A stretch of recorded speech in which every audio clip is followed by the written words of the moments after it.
From VTV Channel 6 Studios in downtown Vernal, this is Local Point with your host, Chris Piner. Hey there, everybody. I'm David Gale in for Chris Piner today, and welcome to Local Point, brought to you by Strata Networks. Let's welcome to the VTV6 Studio, Amy Farnsworth Stratton. She is here to discuss the SAGE assessment. Welcome, Amy, and thank you for joining us. Thank you, David. We should probably get right to the point and first talk about how you are part of the SAGE assessment. What's your position here? I am a member of a 15-parent panel or committee, and the committee is tasked with reviewing the SAGE assessment questions in order to ensure that if there's any concerns, they have the opportunity to voice their concerns. So basically representing other parents throughout the state and other families to ensure that the assessment meets any ethical or religious issues that might occur that any families might have an issue with. Okay, so. And maybe we should take even a step further back. Let's pretend that I don't know anything about the SAGE assessment or what it is, because I don't. Okay. And tell me, what is the SAGE assessment? It is the state mandated assessment that all public school and charter school students take every spring. And it stands for Student Assessment of Growth and Excellence. Okay. And so every public school student in the state is required to take this. And the reason that SAGE has been talked about a lot lately is that the state just adopted this as a new assessment. Prior to the SAGE assessment, they were using NWEA, CRTs, various other assessments. And what happened is that the State Office of Education adopted some new core standards for curriculum and instruction. Okay. And due to the adoption of the new standards, they realized that they needed to also have a new assessment to match those standards, basically to gauge what's being taught in the classroom and how well Utah's public school students are learning according to those standards that are required. So as a result of the State Office of Education approaching the Utah legislature and asking for funding to buy the new assessment, which costs several millions of dollars, I don't know the exact amount, the legislature attached a mandate that said, we will fund this new assessment, but we would like to have a parent review committee review the assessment questions before any students see the SAGE assessment. And so as a result of that, a call was put out to any parents that were willing to volunteer their time to serve on the committee. And so with 15 parents around the state, 5 parents were appointed by the State Board of Education, 5 parents were appointed by the Utah Senate, and 5 parents were appointed by the Utah Legislature, the House of Representatives. So I was appointed by former Speaker Becky Lockhart to serve on the Parent Review Committee. And I'm assuming then these 15 parents are from different geographical areas within the state. Yes, yes. And you are from here? Yes, mostly from along the Wasatch Front, but there are parents from rural areas around the state as well. Okay. Was that when you got nominated for that, is that something that she came to you beforehand and said, hey, I think you'd be a good person for this, or were you surprised at all? No, actually I read an article about the new assessment and also the Parent Review Committee and how they were looking for parents to volunteer. And as a result of that, I contacted our local State School Board of Education representative, Dixie Allen, and she in turn gave me a recommendation which was then forwarded to Speaker Lockhart's office, and that's how I became nominated to serve on the committee. Now, just out of curiosity, do you have any educational background? Not your own education, you know what I'm saying? Yes, yes, I am actually a teacher. Okay. I am a certified elementary teacher. I am not currently teaching, and so that's how I was eligible to serve. Right. In addition, I am a parent of a student that attends Uinta High School here in Vernal. And as such, I had my own concerns as a parent. I just wanted to be involved in this process with this new assessment. Not only that, but I tutor students from kindergarten through 8th grade of all different ability levels, and so I have the background of helping students that may have special needs or other issues that may come into play when they're taking a standardized assessment like the SAGE. Right. Because growing up, I grew up in California, and I remember the CAT tests, California Aptitude Test, something like that. And from time to time, it seems like we hear about new assessments. I'm assuming, obviously, things change. We learn more. We figure out what's important to really figure out about the kids. Right. You said that the SAGE assessment is fairly recent. And how long have kids actually been taking tests under this assessment? Since last spring. Last spring. Yes. It's a very short period of time then. Yes, but prior to the first administration of the test last spring, there were actually a couple of years of formation of the assessment. Okay. So it went through a whole process where the test questions were written specifically to match Utah's core standards.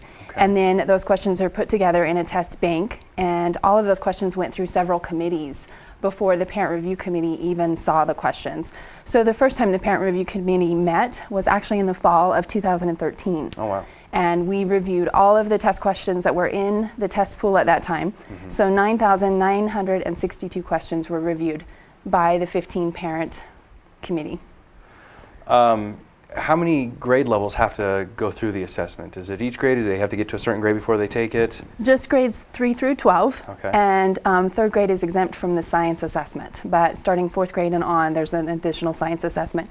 And we're talking about 3 assessments: English language arts, okay, math, and science for fourth grade and up. So. And each grade, I'm assuming, has an assessment test that is equivalent to the grade level that they're at. Yes. I mean, obviously, you're not having a fourth grader take a 12th grade assessment, right? Right. It's equivalent to the core standards for that grade. However, what's new about the SAGE assessment is that it's computer adaptive. Okay. So meaning if a student is given a question and they answer the question correctly, they may then be given a harder question so that they can show a greater depth of knowledge about that particular concept or core standard.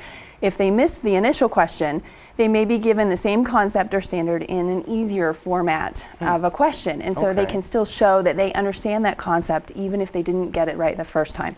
So it's computer adaptive specifically for the grade level. So if you have a student who's in third grade and let's say they're above grade level, they're not going to see fifth grade level questions on the SAGE. They're going to see all of the standards and concepts that they should have been taught in third grade. They just may see it in a variety of ways.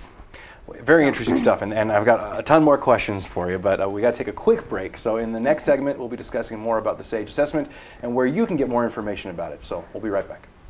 With advanced all-digital cable television from Strata Networks, you can enjoy jaw-dropping digital picture on hundreds of channels, exclusive local programming with VTV6, and follow your favorite college teams in incredible HD on the Pac-12 network, all with no contracts, no costly equipment, and no dishes mounted to your home. For details, visit your Strata store in Roosevelt or Vernal or call 622-5007. Strata Networks. We connect lives.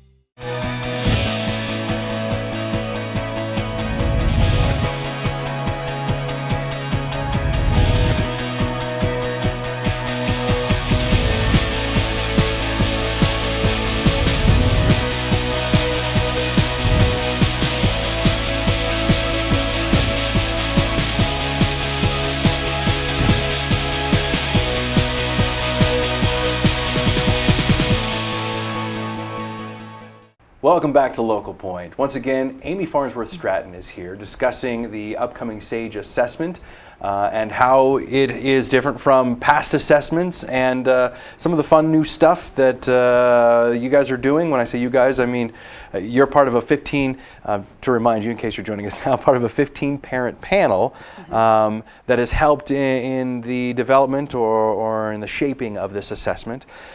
Before we went to break, we talked about that it's computer adaptive. This idea that when kids are answering questions, that instead of just getting the exact same questions that every other kid may get, that it may adapt a little bit to give them either a more difficult question to get more knowledge out of them, or maybe it needs to go another direction to make sure that they understand the concept, correct? Yes. What other ways has the assessment improved from past assessments?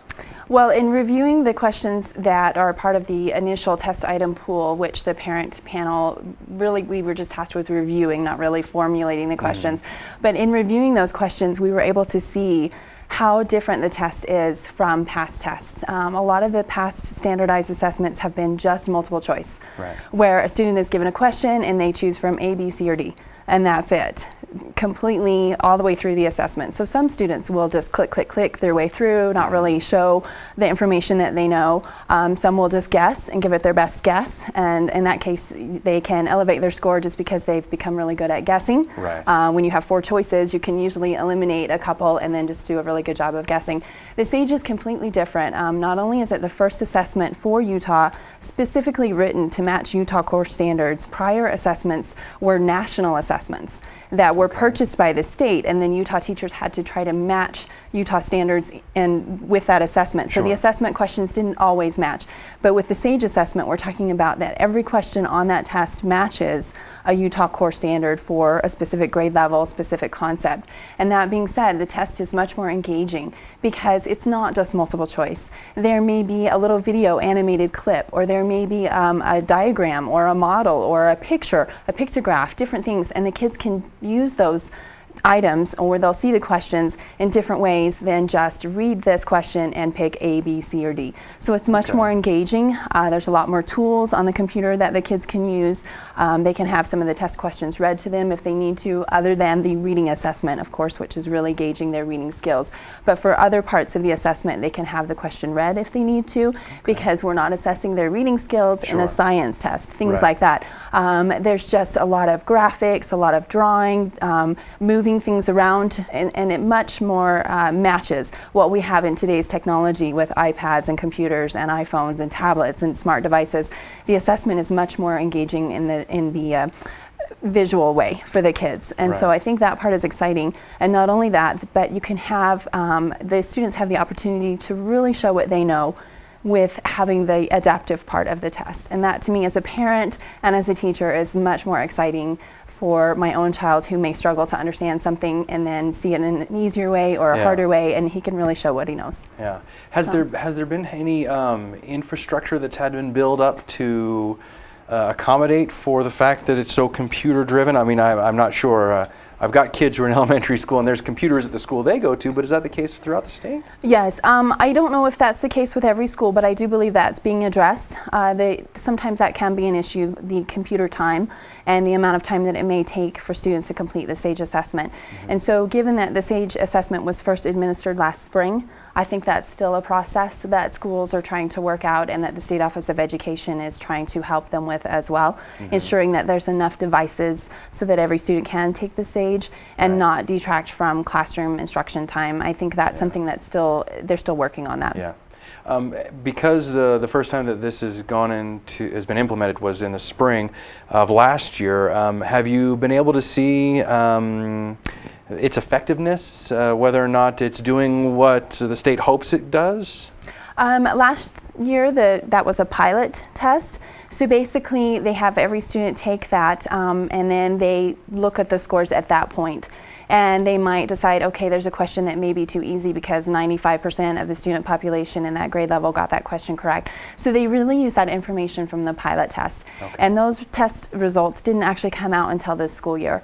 They are hoping to have the results to be available faster, but again, this is still a process. And so the SAGE assessment, I think, is just going to take a little while to work out all of those kinks. And I know the State Office of Education is really trying hard to do that.